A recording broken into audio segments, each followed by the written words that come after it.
Walking alone, the streets are empty.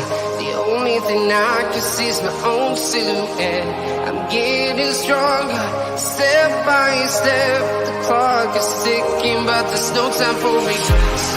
I've been flying from town to town, from London to Taiwan. I've been all around the globe, trying to protect your soul. We are heroes tonight. We will fly above the sky. We are heroes tonight. Yeah. We are heroes tonight. We will fly above the sky. We are heroes tonight.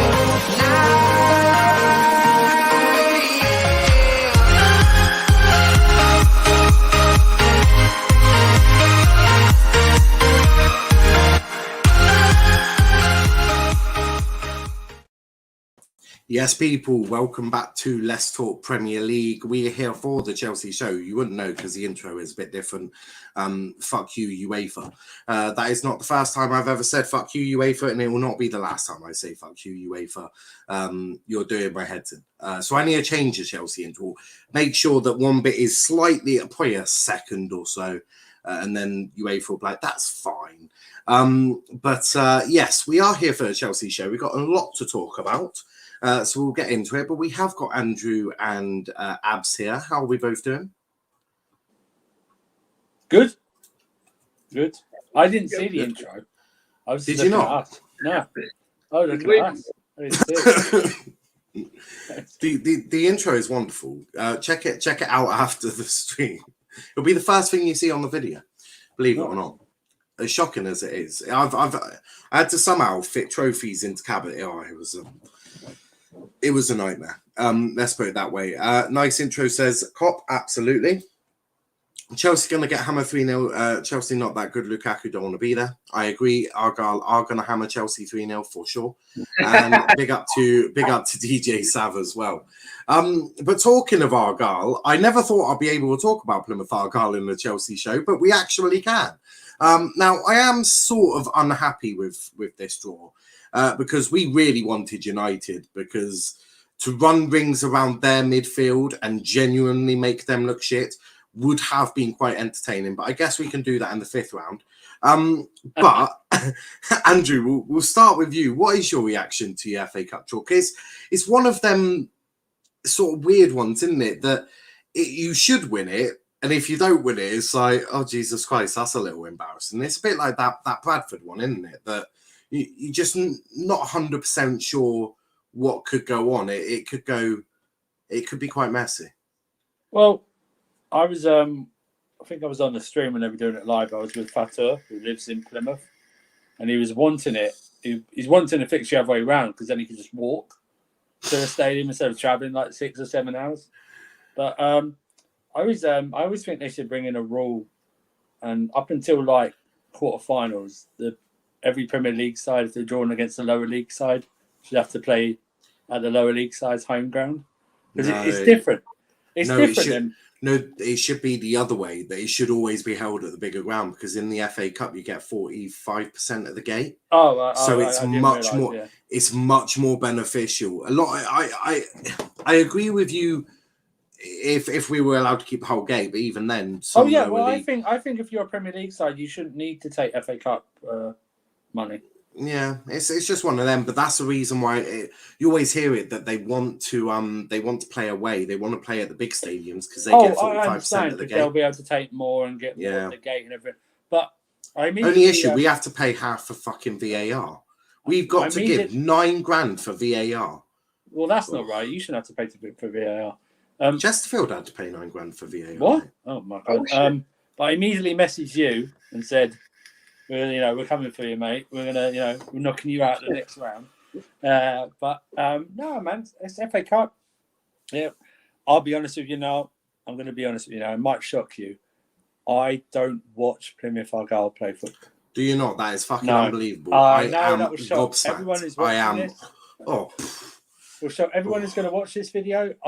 Sorry, I'm not, and I'm not going to spend my time researching how they're doing either. I'm afraid. You might be pleasantly surprised actually, because we're a better footballing team than Manchester United. So you could probably put us in the Premier League, and at least we will attempt to play football the right way. Unfortunately, nowadays that's not very hard, seeing as they play to be better footballing side. Okay, we're also better than Burnley. That's true. But yeah, and Newcastle. We've avoided relegation. Get in there. it should be interesting. I presume. Yeah. I think obviously Chelsea will go through, and may the easy draws continue, because I want to get some of that Man City draws that they usually get in these cup ties. So yeah, mate. You said easy draws. Now watch you lose 1-0 after Werner's missed about 5 A replay. It'll be a replay. Oh no, there's no replays. No replays. It'll be extra time and penalties. Yeah. Extra time penalty, and our keeper's actually pretty damn good at penalties as well. So could be. Well, so is ours, Kepa. Yeah, you will. Yeah, it'll be Kepa. It'll be the battle of the goalkeeper. But Abs, what about you, Argyle? FA Cup, Stamford Bridge. So we get 6,000 ticket allocation. You can bet your dollar's ass that we're definitely selling that out. In fact, if you wanted to give us about 40,000, we'll probably sell them all. So it's going to be a good atmosphere. But it is on a 12:30 kickoff, which I sort of predicted it would be. I said it would be either Friday. As Argyle fans have been losing their nut, especially Liam. He's like, "Oh, they've moved it again." I'm like, guys, this was so predictable. Chelsea have got to fucking fly off to the UAE. We've got to play that the Wednesday as well. Yeah, you've got the Wednesday. So you've got to fly off, I'm presuming, on the Sunday to get there for the Monday. Yeah, Sunday late afternoon, early evening. Yeah, so because you've got to get to the UAE for your Club World Cup. So I sort of predicted that we'd get an early kickoff anyway, because you have to try and fit it all in. So, but what do you make of your 4th Roy? It's going to be an interesting one. It's a banana skin. Yeah, it might be. We're probably going to have to go with some of the...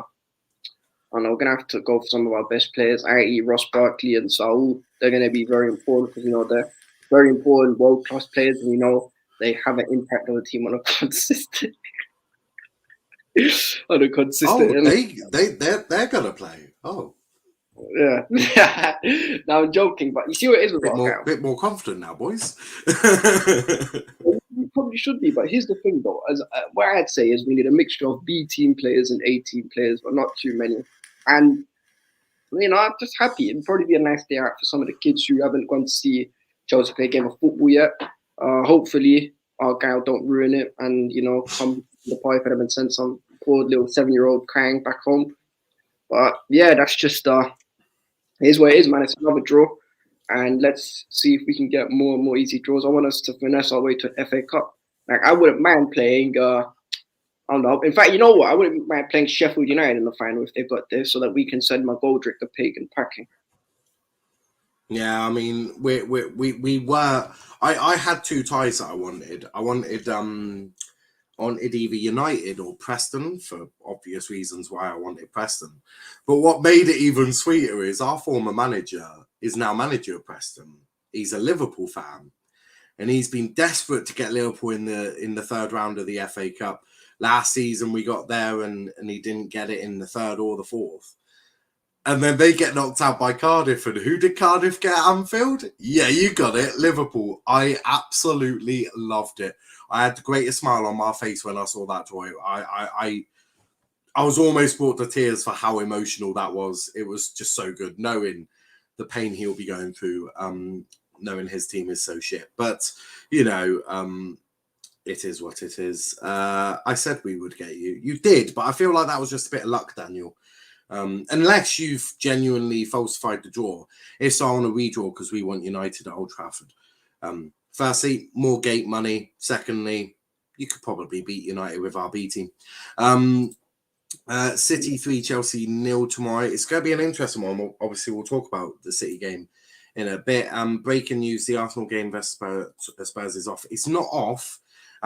Arsenal have they've requested a postponement of the game The final decision is expected tomorrow. But this is the same Arsenal team that, you know, demanded Liverpool played their kids against them in the Carabao Cup. And it's the same Arsenal team that have only got one COVID case. The rest are AFCON or are injured, or you've sent them off to loan. Oh dear, Arsenal. We'll get into that because it sort of goes in with the Thomas Tuchel outburst. He sort of got a little, you could genuinely feel that he was a little bit more angry when discussing this in his pre-match press conference. So we will talk about that. But talking of Spurs, the way this is flowing, it's beautiful. Talking of Spurs, you faced them in the Carabao Cup semi-final. This time you had to go there. Obviously, you had Antonio Conte bring him to Stamford Bridge, and that was quite the formality. Not that you had to score any goals yourselves. Spurs were majorly helpful in that. But Rudiger scoring within, I think it was like 5 minutes or something like that. And then, you know, you sort of just controlled the game and saw it out, and it's another final for Thomas Tuchel and Chelsea. Easiest 2 games of the season now. Easiest 2 games, honestly. Dave, honestly, that was for a semi-final to get into a cup, and that's one of the easiest semi-finals we've ever played. I was expecting more, but you know, Tottenham are just rubbish. I mean, we haven't lost there now. We're building up that same record we had at the old White Hart Lane where we hardly lost. You know, we're building that up. I can't see what that is. Oh yeah. But yeah, that was so they're pathetic. They really are. Would you say Chesterfield put up more of a fight than Spurs? At least they scored. Yes, I would. Okay. We had to, because I'm not lying. I think we had to do more to get some of those goals against Chesterfield. Not a lot, and that's to be expected. But yeah, at least you had to do something. I mean, Spurs just gifted you pretty much every. I will say this now. I don't know when your referee show is, but I don't know if you've already done it.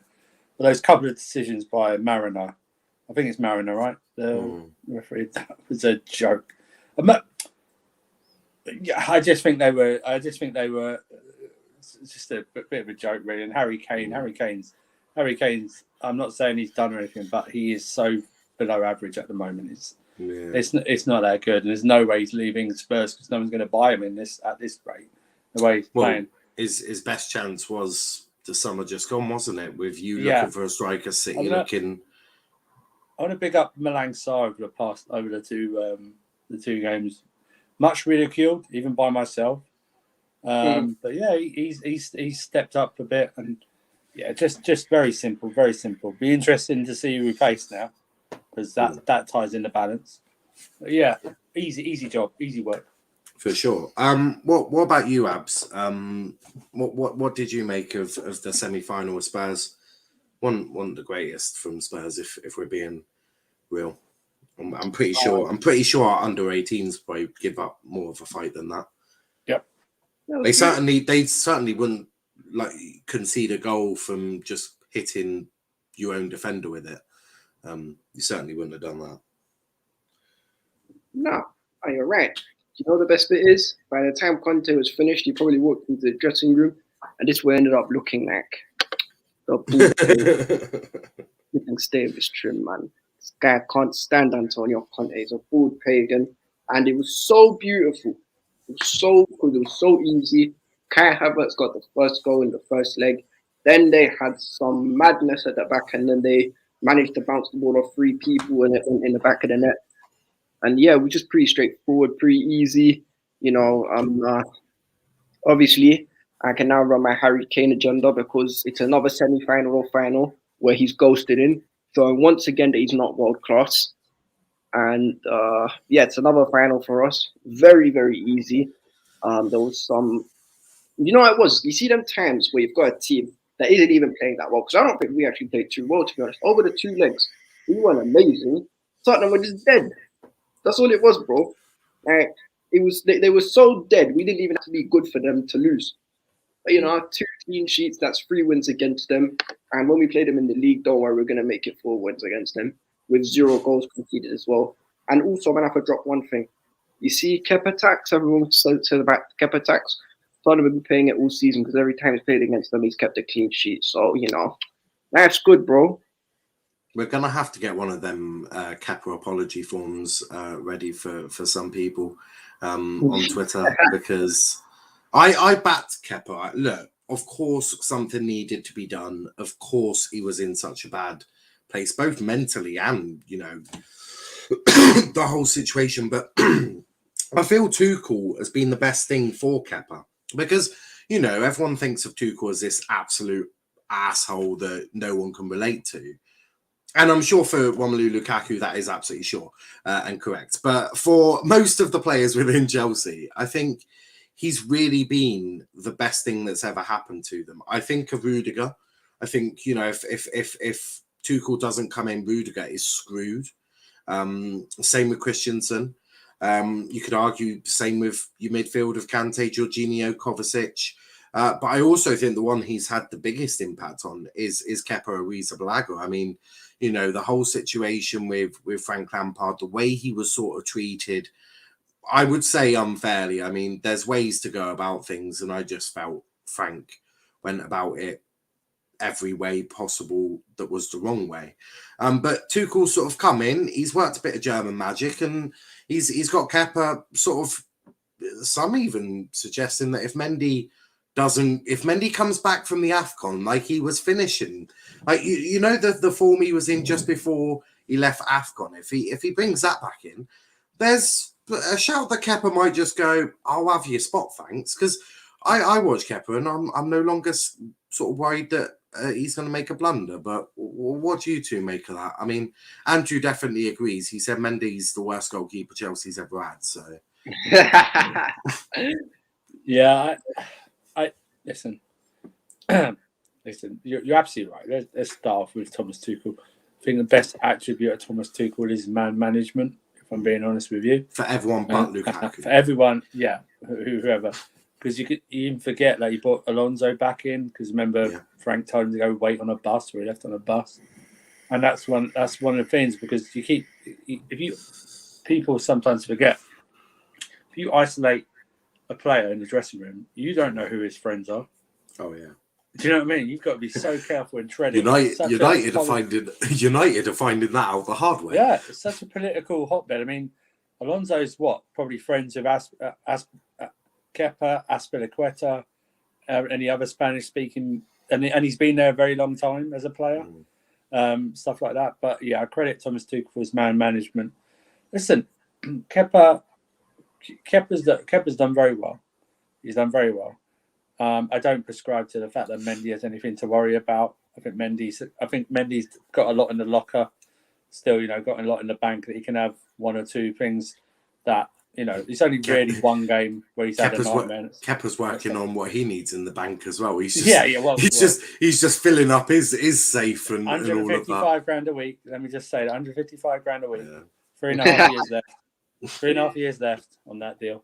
But isn't it a good thing to have Kepa pushing Mendy? Because if Mendy does go on a bit I totally agree, and there seems to be harmony between all the goalkeepers, because you hear Bettinelli speak. I mean, I wouldn't suppose that he would come out and go, yeah, they're shit. But he talked about how, like, Kepa and Mendy have a close bond, you know, and goalkeepers usually do. Goalkeepers are weird. They're weird, aren't they? There's always something about goalkeepers. They're weird. They're not wired the same way sometimes. No, it's that goalkeepers union, isn't it? I remember watching a podcast Ben Foster was on. I think it actually might have been with Goldbridge, you know, but he said about how you need to have a rank within your goalkeepers. Yeah. Because I think they were talking about Tom Heaton going back to United, and he was like, it's really, really, and they were sort of talking about it because Ollie sort of was jiggling the two and was like, yeah, whatever fits the flow, which I think is an issue. And I think Bettinelli's specifically been told you are third choice goalkeeper. And And if you don't like it, swivel. Yeah, and you can tell that, you know, especially like with the Super Cup, you know, when Mendy made saves to get us to the penalty shootout, and then Kepa comes on to win the penalty shootout. And there's there's no harm there. I think they know the hierarchy at the moment. It's Mendy, Kepa, and then Bettinelli. But I also think if they get to a penalty shootout, they know if Mendy's in goal at the moment, there's a good chance you're coming off for Kepa because Kepa is well class at penalties. League Cup. If it was if it goes to penalties, Kepa's coming on. That's just they will unless something major happens. They will. I can guarantee you, Tuchel has earmarked a substitute to make between Kepa and Mendy. That is definitely going to happen because Mendy's great at many other things. He's not great at penalties at the moment. But it's like I always think you shouldn't miss a penalty really anyway. So it's like, no. Do you know what I mean? Fair dues to Kepa. 3 clean sheets against Spurs. Because remember, we got one in a league game as well. So he's done very well. And listen, I think he might pick out goals tomorrow at the back of his net, if I'm being honest with you. But we'll see. It's really a time for him to shine tomorrow, isn't it? You know, if he can perform a madness, it just keeps him in the conversation, doesn't it? But Abs, Tuchel, Kepa, what do you make of the whole situation? Because it's been a, you know, Kepa looks like a goalkeeper again. He doesn't look like he's gonna, you know, have a ball go through his hands or he's gonna make a mistake. He seems very calm, very comfortable between the posts again, which, you know, you have to credit Tuchel for, really. Yeah, and it's good to see, man, because I like Kepa, you know. I don't think he's as bad as what people make out to be. Yeah. He's not world class. He's not like top class or that kind of level. But, you know, he's a decent enough backup. The only thing is that I'm worried about is Kepa does have that thing where he'll drop a stinker against Southampton in the League Cup, where where Shea Adams, I think it was, who scored, and the ball just went straight through his legs, and he let him score like that. But I'm happy that I'm happy with the way that Tuchel manages the squad, you know, because we've not had a manager for years who knows how to manage these guys. Antonio Conte, I don't care what anyone says, he wasn't good at it. Frank Lampard was the worst at it. Maurizio Sarri wasn't great at it either. I mean, sorry goes without saying. Kepa refused to come off. Yeah, exactly. In fact, no, I tell her now. So Lampard wasn't the worst. The worst was by far Villas-Boas because he tried dropping Lampard and Terry and them and tried basically phasing out the old guard when he didn't know that they was the big man at the club. So yeah, I'm just happy that, you know, the squad management's good. They seem to be happy, and I ask a very simple question to the board: please give this man everything he wants. Don't give him Kennedy, a fraudulent Brazilian who's not got the Jogo Bonito tech to play left wing back. Get me a proper left wing back who can do a job instead of that flipping Escobar's long lost grandson, Marcos Alonso. Thank you. It's a tough one, isn't it? Because Chelsea have always been crying out for like that. I sort of call Tuchel City's Pep, Liverpool's Jurgen. You've sort of been desperate for a manager who knows the values of the club and can achieve the values of the club. Now, the value at Chelsea is very, very simple. You win trophies or you fuck off. So Tuchel has achieved that. You know, he's got quite a bit in the bank. If we're talking about in the bank, Tuchel has got a lot in the bank, although with Roman Abramovich, that doesn't necessarily mean a lot. But maybe there is a difference because I think Chelsea have gone through most of the world-class managers out there now. So you're probably going to have to take a chance. And maybe if there is a bit of a dip, stick with your manager because there's not too many you can keep going to because, you know, you've sort of gone through most of them. But it is a bit of a difficulty. Daniel says it won't be off because we had to play. Well, we'll get into that because it sort of works in with Tuchel. And it's the same Arsenal team that lost to Nottingham Forest, that's for sure. 17 wins and Spurs was gifted everything. I mean, Spurs gifted you everything, I'm guessing. Kepa and Mendy aren't like our fans siding one over the other. Well, no, there's clearly a hierarchy. You know, for 90-minute in Champions League and Premier League, it's Mendy. For cup games, it's Kepa. And if there's a penalty in a Champions League final, then you bet your dollar's money that Kepa Arrizabalaga coming onto that pitch. So it's just one of them. But it is good to see Kepa doing well because he genuinely does deserve it. Because, you know, screw the whole. He was one of the most expensive goalkeeper and all of that. He doesn't control how much you paid for him. That's something that is simply not in his remit. You can blame him for a lot of things. How much you had to pay for him is not one of them. Yeah, I would say this. I'd never blame any player for how much they earn. If someone gives you that, you're going to take it. So it's the fact that they gave him that. That's the issue that I have. Not that he's earning it, because if I'm offered 155 grand for 7 years, years. I wasn't even on about that. I was on about the transfer fee more than anything. And he definitely doesn't have control over the transfer fee. That's a buyout clause, because Bilbao don't do transfer fees, so that's always going to be it. So, it's actually why. You know what it is? It's why I don't get onto Kai Havertz too much for the price tag, because I told everyone, you see with Havertz and these big money signings, Havertz is I think he's got a very high ceiling. I think he's got a much higher ceiling than Mount, in my humble opinion. But but the thing is that with Havertz, he didn't control. He didn't ask to get sold for 71 M's, and it's not his fault that his performances in the Bundesliga meant the Bayern Leverkusen won't get let him go easy. So I keep the energy for my players. So I just, in my humble opinion, this whole player agendas thing, we need to just bin it. I love all Chelsea players. I've got my personal favourites, like, Ben Chilwell, even though Andrew and I, no, he's my least favourite. He's the only player who's got back. I remember Andrew and I, we got in an argument over Chilwell months ago. I think it was after the Champions League final. But he's one of my favourite players. And yeah, that's just about it. I want to see all of them do well.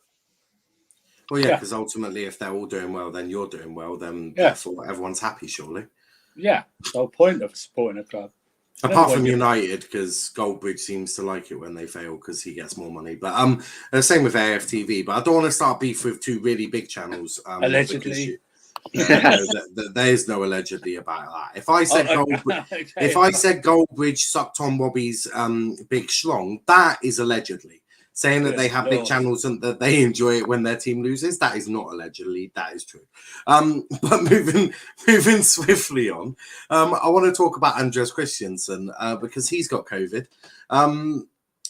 Now, what do you make of? Well, not what do you make of him having COVID, because that's just regardless of the point. You hope he gets better. But what sort of impact does this have, considering you have sort of got a big game tomorrow?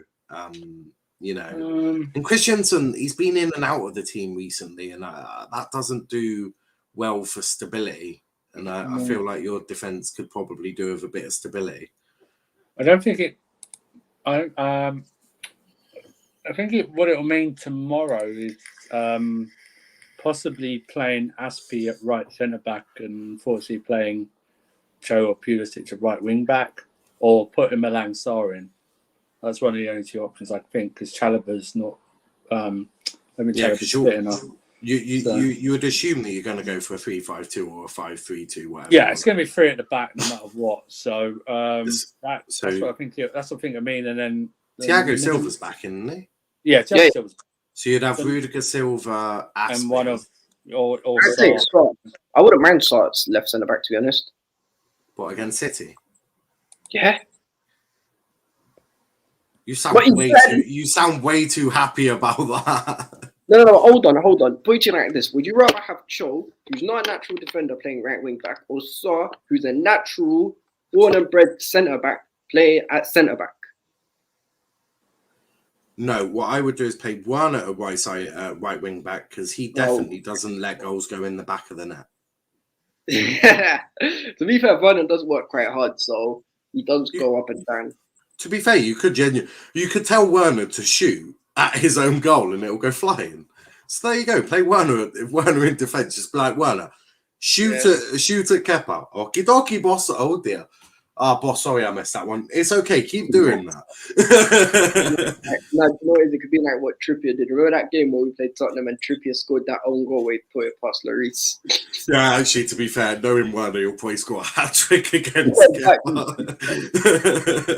But, no, we see that the COVID situation does sort of, as I say, all flowing today. It's all flowing lovely. A bit like Tottenham tears. But Tuchel had a bit of an outburst today. And do you know what? I do accuse these German lot of crying an awful lot. Because they do, all of them. I mean, Ragnick was here for 3 days and told us to get rid of the League Cup. That his team wasn't in anyway. So it's like, I do take a little offence. And Jurgen, obviously, we know what he said about the winter break for the past 6 years. You know, it's got a bit boring now with Jurgen and the winter break. But Tuchel, he's been here long enough. He knows. Yeah. It's okay. Germany have a winter break. How dare they give their players a rest? It's against the traditions. But Tuchel actually had an outburst today, and sort of he was asked if he thought other teams were using COVID to get games called off, and he said quite strongly, "I really hope that is not the case, because if that is, I will be very angry." And his body language, the way the tone of his voice, he genuinely meant it, that if he finds out that it is the case that they're using COVID to get games off, he is going to flip his lid and do somersaults. He's gonna be doing somersaults in a press conference, absolutely raging. What do you make of his comments? Because you have had to play a lot of games. You've had to play a lot of games with COVID mixed with injuries, mixed with God knows what. Yeah, Wolves. I understand where he's coming from. Some of these games we have had decent enough team to win them, so it's about a run of bad form. I want to say this, because I know Leicester's game with Burnley got called off today, didn't it? So that's another game off of them. Listen, if their games get called off, it just means that they have to do a packed schedule later on in the season. Yeah, you know what I mean. So it could cost them then. I mean, thankfully the FA are watching over Chelsea, have their back. They gave us the Brighton game this Tuesday, so thank you very much, FA. You really are looking after us. So thank you. Not even the Wednesday, the Tuesday now. Not even, you know what I mean? Not even the Wednesday, the Tuesday. You are playing Saturday mornings, so... Yeah, I know. But the fact that they even just did that, they went, you know what? We already overplayed you. Let's give you another game in January. It's all good. But to be fair, they haven't really got too many other weekdays to do it, because unlike Spurs and Arsenal, you actually have European games to play in February, March, and I would assume Chelsea are going to go deep into the Champions League, so you can probably put April in there as well. So I presume as much as the quarterfinals at the moment, because we are heavy favourites to beat Lille. But I would. Yeah, there was that thing about Newcastle reporting the COVID, but that looks like more injuries than actual COVID the other week. So. Arsenal is a prime example. And Liverpool did it in the Carabao Cup, although theirs was a bit more of a messy situation. But Arsenal have got one COVID. They've got one COVID, which is Odegaard. They've got a lot of injuries, yes, admittedly. They've got a few injuries. Comes with the territory, isn't it? Exactly. It's not our fault you haven't got squad depth. And they've got a few that they've sent out on loan, and they've got a few on AFCON. So in any normal season, take away the COVID aspect, right? In any normal season, there is no way you're getting that game called off. You are told to go get some kids from your youth academy, plonk them in your senior squad, and get your backsides out onto that pitch. No questions asked. Don't even bother. Get it done.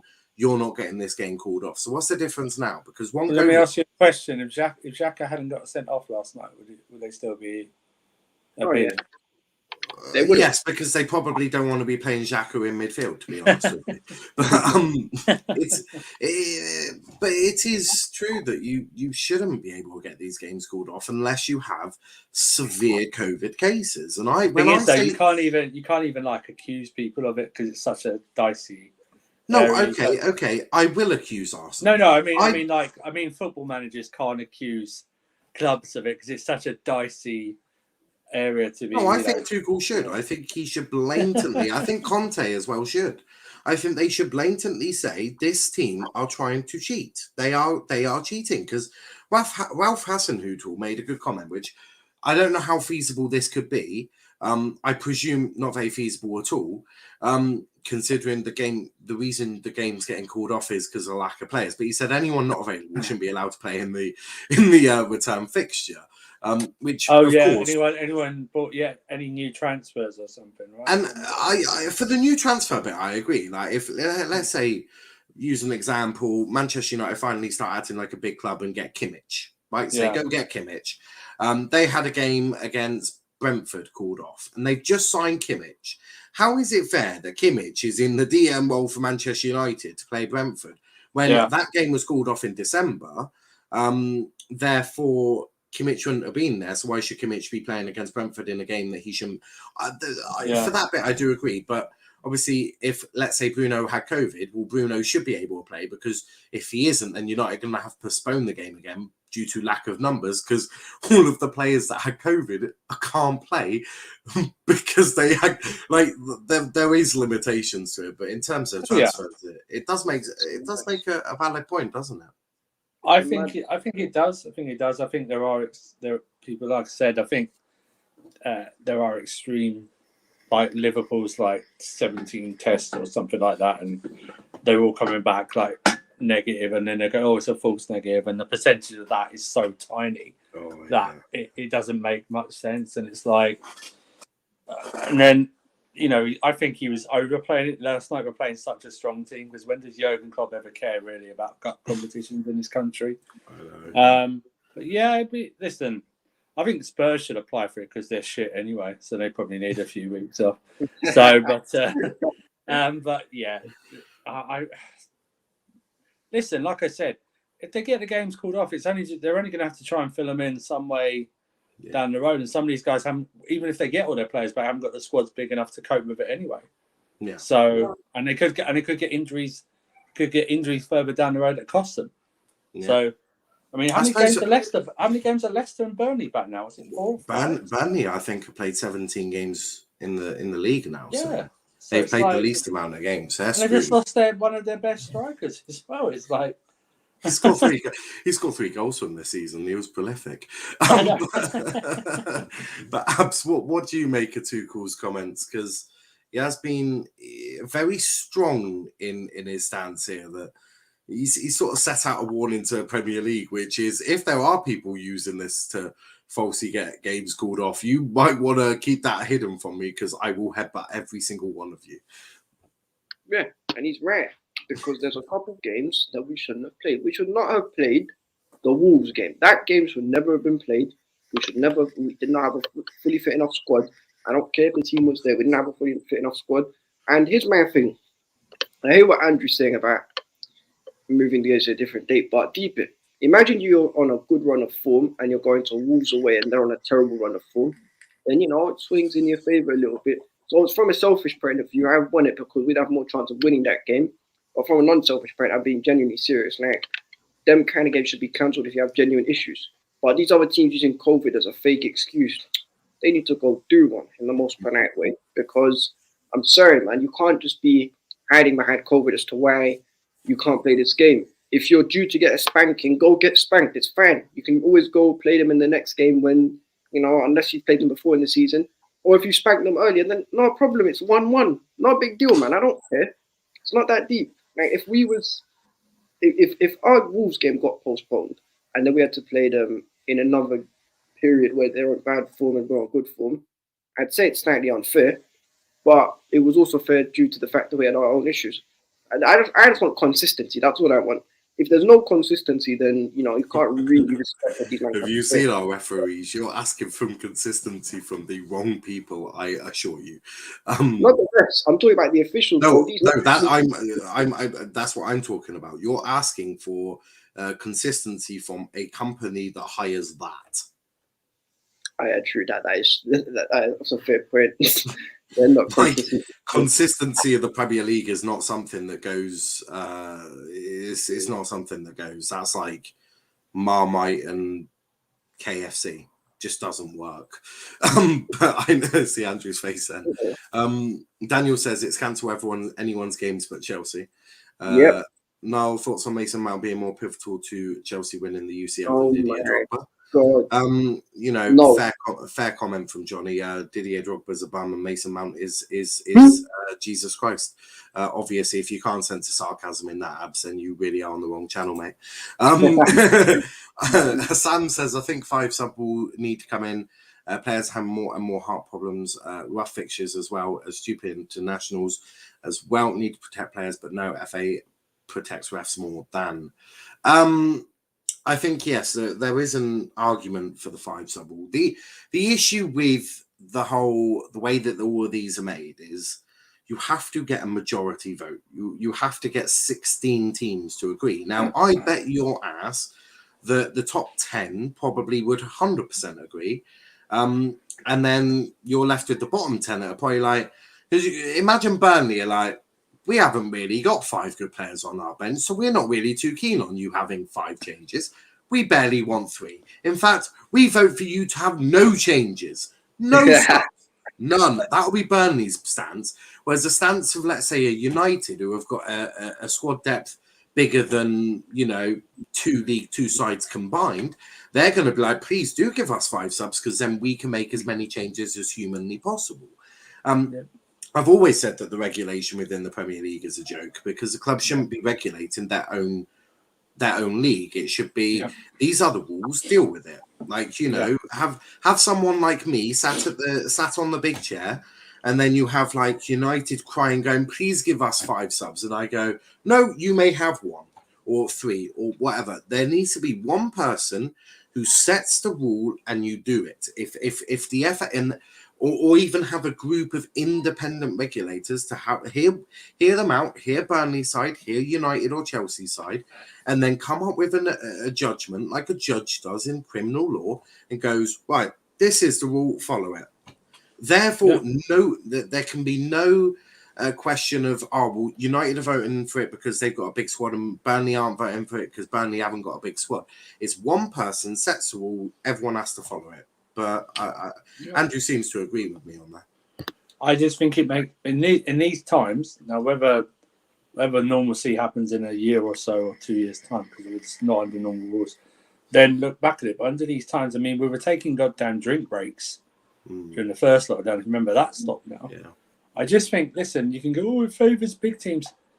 I just think, listen, you're asking these players to do so much. They're literally playing what 2.5. They're going to be playing 3 years football straight after because you count in. They'll have a little break during the summer, but you got a World Cup as well at the end of next year, and then and the World Cup just creates more problems than needed, really, because you're starting the season early, and this season can't finish any later because you got to start the next season dead on time because you got a World Cup. Exactly. You just got and you got postponed games. Yeah, you got postponed games. You got to try and shove them in now and you have got an already packed. And COVID schedule. Is still here. COVID is still here. It is still a thing. You've got 2 international breaks as well. Not this one, but this is a winter break. Yeah. 2 international breaks coming up before I think 1 or 2 before the end of the season. And then after that as well, some international stuff. After that, before they have a 4-week break or whatever, and then come back for pre-season training, do all their stuff, have 4 weeks off before the goddamn World Cup starts in a godforsaken one of the hottest countries on God's green earth, and then come back and then do all it again, and with all these all delayed again because everything will be moved back a month, you know. 2 months. Listen, that's why I say in these times they're earning their money because they're being run ragged, aren't they? Every single footballer is earning his money. You cannot question anyone who's earning their money. Right, they might not be playing well, but why do you think they're not playing well? Because some of them are playing every 3 or 4 days. They're not even training properly now. It's literally warmed down and maybe a little bit of training. It's not like a full training session they're doing. It's mad. Yeah, exactly. Mad. It's a madness, bro. These players have been running to the ground. This is the problem, though. Yeah. Because football has become a commercial thing, man. All these guys, they just want to make sure they can pocket the most amount of peas they can, and then they go just, you know. Even if you look at probably the revenue that these TV companies bring in, the amount of money players are paid, even though they're paid loads of money, it's probably about less than, 2% of what they get in total for these players who participate. So as far as I'm concerned, it's just, I don't know, it's mad, but football's been like this for time, and it's gone from something that was for fans, for entertainment, you know, the idea of enjoyment, to just basically the best way of people making money, because you know those people are going to watch it. And yeah, it is what it is. But as far as I'm concerned, FA, fun you for bringing our Brighton game a bit earlier, knowing they play good football, probably slap us, and we're going to get put by City. So we basically have to. We basically might hold. You know what? We might hold 2 back-to-back L's. You know, in the space of less than a week. Well, at least you had. Did you win it? Oh yeah, at least you've had 3 back-to-back wins, 2 against Spurs and 1 against Chesterfield. They don't count. Chelsea are the 6th best team in London. Everyone knows who the best team in London is. Oh yeah, West Ham. We do in Chelsea keep crying haters. Is Chelsea keep crying haters? Agreed, Hassan, we need to see more of Saul, Werner and Barkley being substituted on. It's not the club's fault. It's the FL, Premier League and FA. They make the final choice. No, it is the club's fault, because with the EFL it is slightly different. It isn't, you know, I hope it's slightly different, but I don't hold my breath.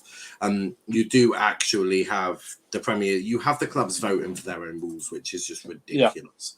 Yeah. I think we should have a ref from Mali game into the. No, thank you. No, thank you. 5 subs will be unfair on those fighting relegation. Keep 3 subs. Look, it's not going to please everyone. How about we do 4? They will make you 3 games in a week if they want to. Small game, Lukaku won't show up, says Donny James, and big up to Mustafa. Is Mustafa Donny James? Nah. I don't know. Is he? I don't think so. I didn't think Mustafa was Donny James, but Daniel seems to think he might be. Or Mustafa's been, hold on. Mustafa's got this habit of someone blocking him or timing him out, so I couldn't see your comments. No, Daniel just called him Mustafa. But I want the Mali ref to blow the whistle when West Ham are 1-0 up, so we win the league. Yeah, I don't think that's going to happen. But we've done the COVID situation. It's always fun talking about COVID. Love it. Favorite virus of all time.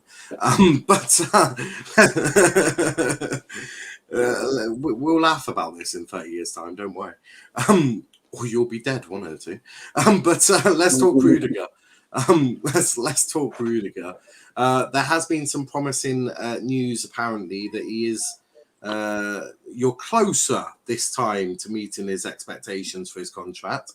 I'm presuming you're offering him 1 extra lollipop instead of none.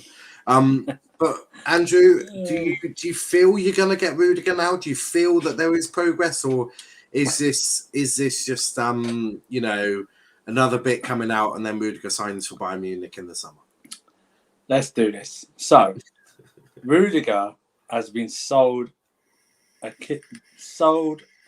bag of turds by his agent. Right? Because his agent claiming he can get this amount of money from everywhere else. Yeah, Real Madrid, Barcelona, Bayern Munich, PSG, whoever. Right? So his agent's gone out trying to get something between the likes of 300, 400 grand, or a bigger signing on fee, and no one is offering that. Real Madrid were apparently only offering what we offered. Same with Bayern Munich as well, and I think PSG. So what's happened is now they're going to have to come back to the table and negotiate. I think he has he's played himself into a contract, which is fine. I think there's more. I'm still skeptical about whether it's 100% he'll stay. But I think there is room for maneuverability on each side. Like, okay, it's not going to be 140. I think he'll, if he does sign, I think he'll be anywhere between 160 and 180. I think that's what he'll sign for, especially given that probably Christensen is now looking like he will go as well. So there's probably more money on the table to negotiate with. Do you think he's looking at like other centre backs in the league, like a Varane, and seeing how much he's getting paid by United and going, look, for me, I am at that level where look, I don't want to be an asshole, but you know, Tuchel's made me into a really good player. I'm going to need to be compensated for that. No one's offering him what his agent thought he could get. Right, either the big wages or the big signing on fee. I bet you if United get desperate, they might. They might, and they might. You're absolutely right, but that's why you're hearing the reports now about them renegotiating with us, because his agent's gone round and found out that it's not what they thought. It offering the same amount, apparently, 140, not a huge signing on fee at all, or anything like that. And he's now probably gone back and gone, let's try and negotiate with Chelsea again. I'm settled, I'm playing well, I'm in the team. There's got to be, as you alluded to it earlier, there's got to be a bit of give and take from both sides. Because compromise. Rudiger is a very good centre back that Thomas Tuchel, no matter how it's become about and what's happened, Rudiger is really instrumental to Chelsea, and it really helps Tuchel. So therefore, he needs to be compensated a bit more. I think a bit more than 140. Yes, I think he deserves a bit more than that. I also think, Rudiger asking for 300, 400 grand a week is just ridiculous. So they're both going to have to move. I think, as you say, about 160, 180, maybe 200. Near that echelon of the higher 100s, I think is probably a fair. Incentivize it. Yeah. Incentivize it. Do that. Yeah. Say you're going to get bonuses for clean sheets and winning trophies. Or scoring 5 to 10 league goals in a season. Yeah, I mean, clubs. I think I'll do that. Which is Werner's contract, by the way. I'm not comparing. I'm not comparing Chelsea to Argyle, but we incentivize contracts. You get a base salary, and then the better the better you do individually, not team, because your teammates could be absolute twats, but individually. If you make so many tackles per 90 or so many interceptions or ball recoveries or whatever, you incentivize it to such a situation for him. But Salasu would be to Chelsea would be a very good signing. How old is Chelsea? No idea. Chelsea priority is keeping Christensen and Rudiger. Well, it would appear differently. Nancy says top negotiator Marina losing 2 first choice centre back on 3 hasn't been the same since David Sullivan bodied her with Zoom at the negotiations. Agreed, Lanzi. Tell him again. Craig Dawson over Rudiger. Oh my lord! I will say that I do really like Thomas Souček, by the way. He's a baller. Do you know what Souček is? We'll go to Abs on the Rudiger bit in just a second. Souček is the one that's missed out, as everyone talks about Declan Rice, but I don't think Declan Rice. Look, of course, he'll be a really good central midfielder, but so many people just overlook Thomas Souček and just overlook what he does in that midfield that enables Declan Rice to look good as well. So it's like the perfect combination. So Souček is a baller, and that for me is one of the unfortunate ones, because everyone talks about Declan Rice being apparently. West Ham are like, we'll have 200 million for him now. I'm like, his contract runs out in 2024. Good luck on that. I like that when they said, we're not going to sell him even if someone comes in for 200 million. No one is. Of course you're not going to sell it, because no one is. Only United would be that stupid. But no, Souček for me is the one that's is that Souček is around 27, 28, Rice is 22. Age is irrelevant. Age is completely irrelevant in this situation. In fact, Souček is coming into his prime years, so but Souček is the one. Souček has the technical ability of a toaster, but he can win a header. No, but what I'm not saying Souček is better than Rice. What I'm saying is that Souček is the one that gets overlooked so many times, and I actually think Souček and Rice just complement each other so well. Watch out, Lanzi. You're sounding like people with Mount on Chelsea. You're like, I'm not even just slamming. I'm not slamming Declan Rice. Lanzi, you're hearing things. I'm not even slamming Declan Rice. I'm just merely saying that it's a really good combination, and Souček just keeps getting overlooked so many times. That's all I'm saying. You say Rice is rubbish? No, we didn't say Rice. No, we didn't say Rice. It's like if I was to even praise Kai Havertz, it's like Mount is crap. It's like, when did I say that? Yes, he is, but I didn't say that. But what do you make of going back to Rudiger? I saw the Souček bit, and I wanted to praise Souček. He just gets overlooked so many times, but. In terms of Rudiger, what's your feelings towards that? Is there room for manoeuvre? For me, it's nice and simple. I want to go back to the old days. If you want to play for Chelsea and we come to an agreement, just stay. If you don't want to, then he can go. Ideally, I want him to stay because he's one of the best centre backs in the league. He's a very good athlete, very intelligent, very good on the ball. Good, he's improved going forward as well. Big shit house. Yeah, exactly. Yeah. He's good. I'd love Rudiger to stay. I think he's infinitely better than Andreas Christensen. I don't think it's close between them two. I've always told people, if you're gonna sell one, get rid of Christensen because he's a little ballerina on the pitch, but he somehow manages to he's intelligent enough to make the right move sometimes. But yeah, that's just what it is for me. I want to keep Rudiger, and hopefully we could come to some agreement to keep him at the club because he's been fantastic. Also, man, I have to say one thing about Declan Rice and all them. It just proves my point. I've always said English footballers are overrated. It's not that he's over. I'm not saying Declan Rice. I don't agree with that either. I think Declan Rice is a baller. I think he's got an extreme amount of technical ability. I think he's only going to get better. Do I think he's worth 80, 100 million? Absolutely not. Nobody's worth that apart from Mason Greenwood. The only way I would say Declan Rice, for me, 60 million is a very fair deal on all sides because we're also... Remember Harry Maguire.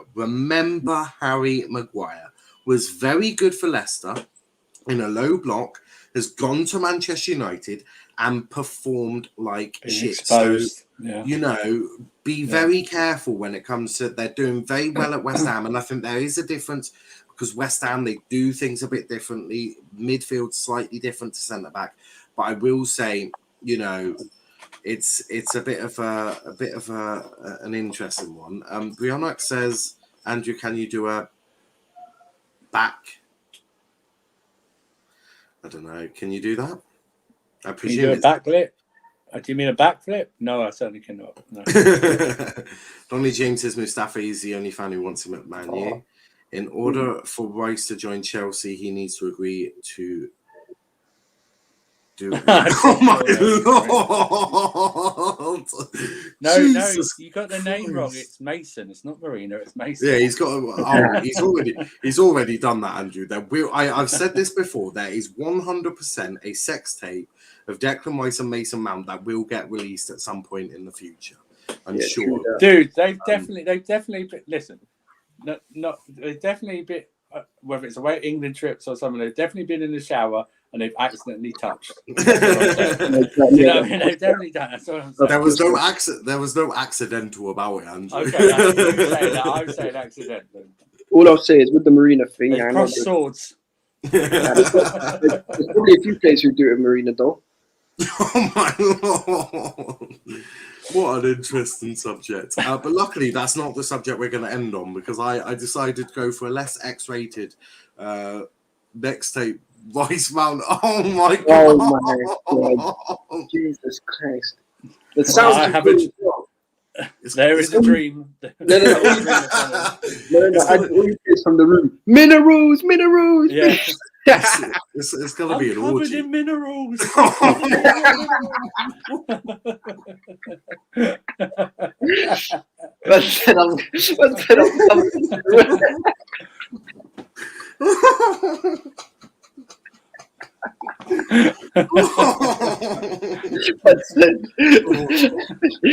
mean, oh lord.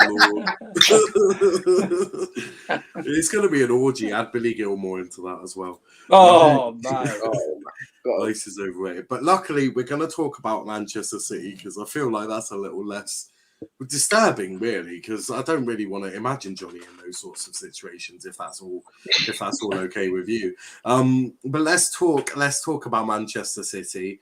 You have got to go to the Etihad. The first game ended 1-0 to City and you didn't really put up much of a fight. Are you expecting something different or is this City team just too good? I know Pep's going on about, we've got COVID. It's like, yeah, I saw your team against Swindon. It really impacted you. It's not our fault that you have two world-class players for almost every position apart from striker. But do you Andrew, we'll start with you, and Brionac, I'm not reading that comment out. That's just disgraceful. But Andrew, what do you think will happen? I really don't know. I think we really played into their hands in the first game. I think we went 3-5-2, and we barely did anything, and they sort of really humbled us. I know the goal was deflected, but I remember from that game that Mendy made a lot of saves in that game. It could have been a battering in the end. Listen, they're in the. I think they've won 11 straight Premier League games, if I'm not mistaken. Listen, if I'm being honest with you, my heart can only say a draw at this point as the best result for us, and it's not even a good result because we'll still be 10 points behind. So, listen, being honest with you, City are the best team in by far. I mean, they say there's a gap between the top three. There's a gap between City, then Liverpool, and us, and then the top four. There's still a massive gap. And hey, there's a gap between first and second, let alone the yeah, that's what I mean. There's a gap. There's City, and then there's a gap to us and Liverpool, and then there's a further gap behind them. But listen, I think it'll be a draw. For being honest with you, now I think these early kickoffs sometimes tend to be like that. Good Lord! Oh my God! It's an expired yogurt, you know. That's not a bad picture, man. Hey, listen, Brian, thanks for ruining my appetite, bro. Yeah, cheers, bro, yeah. Oh, Jesus Christ. It's enough to make you vomit. But Abs City tomorrow. Try and talk about something other than that, because that is disgusting. Even though Johnny would be in he'd be in dreamland. And his wife or missus is recording it for his own personal satisfaction. Oh my God. Bro, Johnny would, you know what? Johnny would probably upload on certain sites won't bait them out. Yeah, Twitter, and he'll tag Mason Mount in it. What do you make of City tomorrow? I'll be honest, Andrew's got a bit more optimism than me. I personally think we're gonna get turned over and slapped about like a little kid. You know them times when like when you're playing like not even year 7 versus year 11. Like, you know, when year 5s are playing against year 11s, and it's like it's like the older brother trying to teach little brother how to play ball. Did you see that tweet from Ivan Toney where he said the Man City stole the ball, and it's like a bit like what you were saying. Ivan Toney was like, yeah, the year 11s took our ball, but it was a good. We put up a good fight or something like that. It was just, you saying that just reminded me of that Ivan Toney. I think it was his Instagram. Exactly. Yeah. So for me personally, because we've got both Reece and Chilwell out, Trevor Chalobah's out, Christensen's out, and we've got the bums up front still playing for us. We need to get some better forwards, or just get someone who can create for them, because they don't create for each other. And I personally think it's gonna be my heart says 1-0 City. My head says 3-1 City. I think we're gonna get turned over badly. Well, I hear that. Chelsea FC says, hi guys, hello. Beyond X says, hi Chelsea FC. Are you aware you have a fan called Johnny? Oh, I mean, that ending was just that was Really something different for sure. I don't know if Johnny does watch our content. I severely hope not. Although if he does, hi Johnny. Enjoy your threesome with Mountain Rice. But no, I'd Gilmore Gallagher into that as well. Does he like Gallagher? Well, he probably is. He's young. He's young and white, isn't he? So it fits Johnny's. Hey, I'm not saying that, but you dislike Callum Hudson-Odoi, so you know you're not hiding it too well, are you? Youth, man. In fact, we've got to end it on this. You see all the Cobham players? They're all League 2 standard. They're not good apart from Reece James. They're not good enough to play for Chelsea. They're all dead. We need to sell them and get in proper world-class experienced players so we can win league titles again. I will say Billy Gilmour probably can develop under the right manager. I think under a Tuchel, Billy out of all of them, maybe Conor Gallagher, but I am still really unsure about Conor Gallagher because it's not because I don't rate him. I think he's an insane player who at the right club will do really positive things. And again, I don't mean to be disrespectful to Crystal Palace, but there's a big step from Crystal Palace to Chelsea. And it's just an astronomical step. So I do not worry, but I do take that into consideration. The same with Billy. He's at Norwich and he's hardly pulling up trees. But I do think I've seen enough from Billy, especially for Scotland, and a little glimpses at Chelsea that I think under the right manager, Billy can certainly develop into a really good midfielder. Maybe that'll be under Tuchel. And I really hope, because of Billy's sort of stature, being quite a small guy, I sort of hope he gets to play at Chelsea with Kante, because I think he'll learn an awful lot from how Kante plays, because Kante ain't there throwing his body around like. You don't need to learn from Kante. He's the hybrid of Xavi and Iniesta. That's wrong. No, but I do feel like Kante could be quite a help for Billy, because you look at how Kante plays. He plays midfield very differently to a Jorginho, to a Kovacic. Yeah. Who can maybe put his body out. It's because fucking. I'm thinking of Johnny and Paul's. Man said, Billy, look, I have it. Oh no. But no, I think he could learn a lot from Kante, and I think it would be quite a good help for him. But I suppose he probably picked his brains last season when they played with each other and in the team, not getting Johnny's hopes up. But look, I think Billy Gilmore can have a bright future. But again, very similar to almost every other young player that has come through Chelsea. You have to wait and see if they can do it. And I also think Mason Mount is being played out of position at the moment. I think he's totally. I think he's an 8, but I don't think he's trusted to play in the 8 role, which makes it very difficult for Tuchel.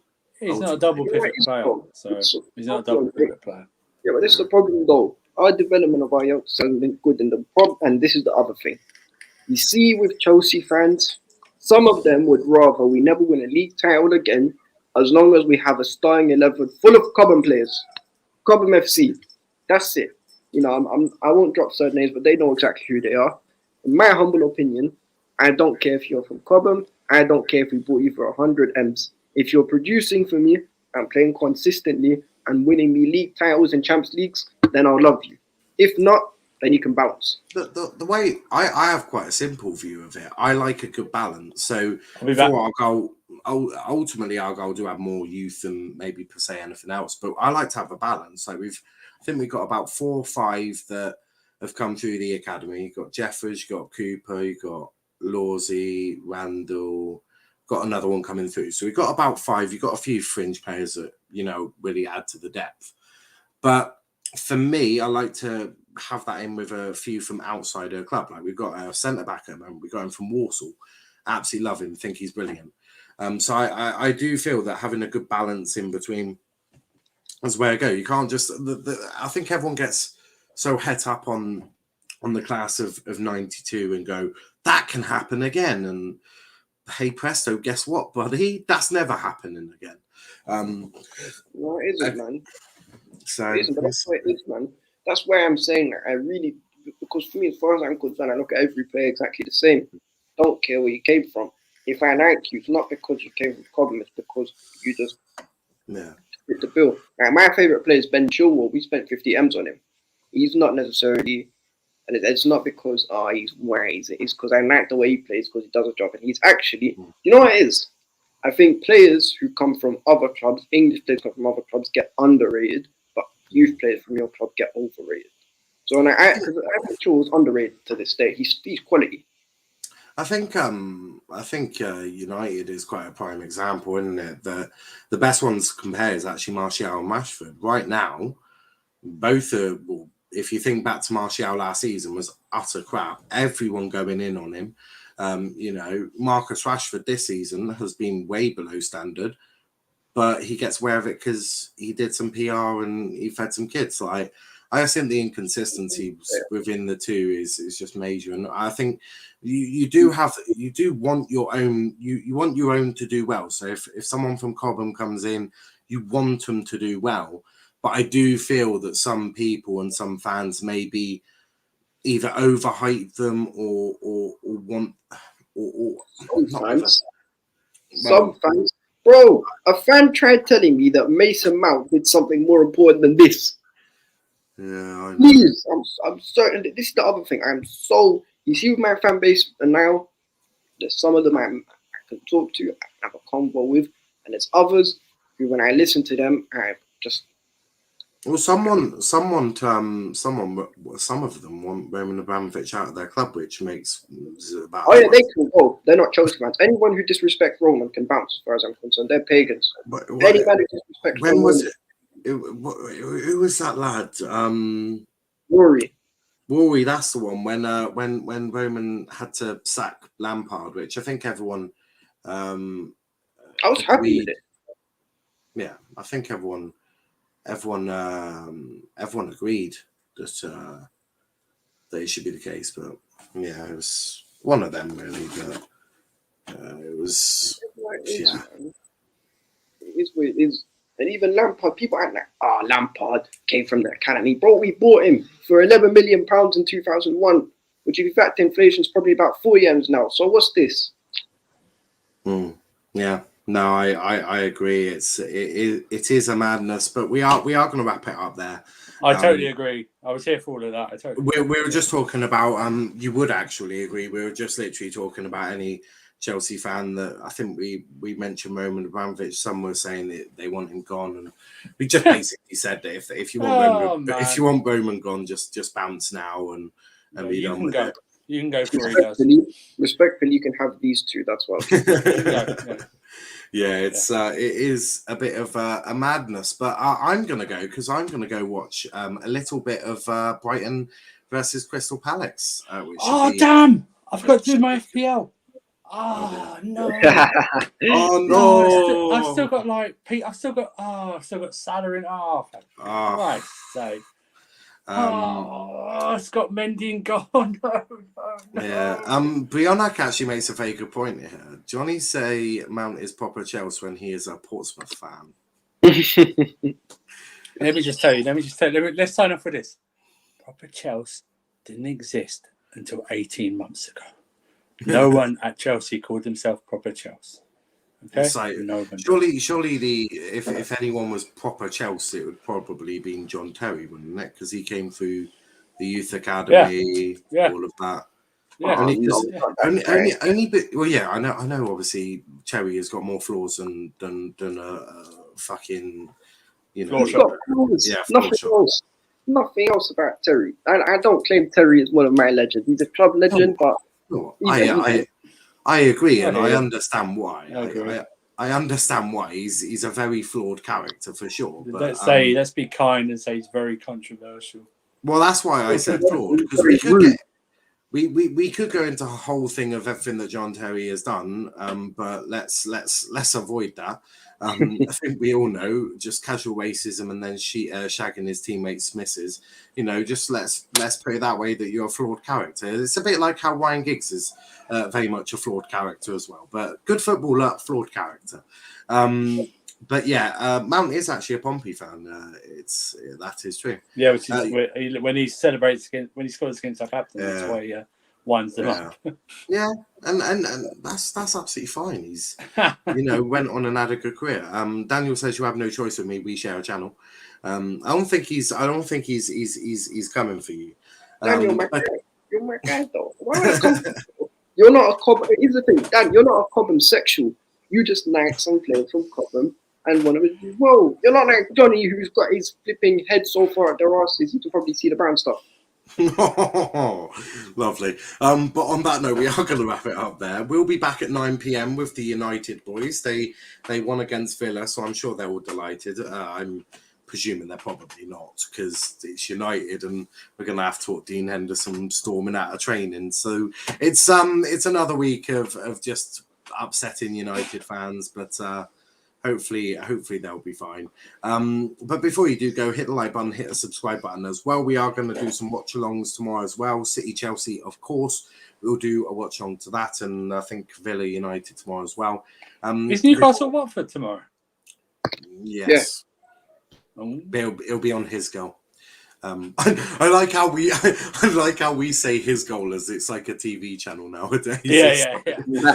It'll be on. Yeah. It'll be on his goal. Oh yeah. It's just go along and watch it on his goal. Yeah. Yeah, it's just a TV channel, isn't it? But look, if you're not going to play our 3 p.m. kickoffs, we'll find a way of watching them. Unfortunately, I can't get to Hillsborough to watch Argyle beat Sheffield Wednesday, but shit happens in life, doesn't it? But Abs, where can they find you, mate? I'm on Shut and Shutters. We just did a preview for the Man City game earlier, myself and Dan and Nippon. So go check that out. You can also find me on the Boo TV with Shigs, Jay's Legacy, Mr. Nones. We do a little bit of stuff on there. It's quite fun. And also I'll be on the First Tech side tomorrow. We're gonna do a Nigeria Sudan watch along, but hopefully we slap up Niger and we go through on our route to winning AFCON this year. Because I know for a fact, you see these Sudanese ballers, they're a million miles better than all the players from Cobham. I actually watched Sudan because I watched them against Guinea-Bissau or Bissau. He got robbed. I got robbed because Panucci was on the bench for Guinea-Bissau. Like, he's your best player. Play him, you disgrace. So I lost valuable Panucci time.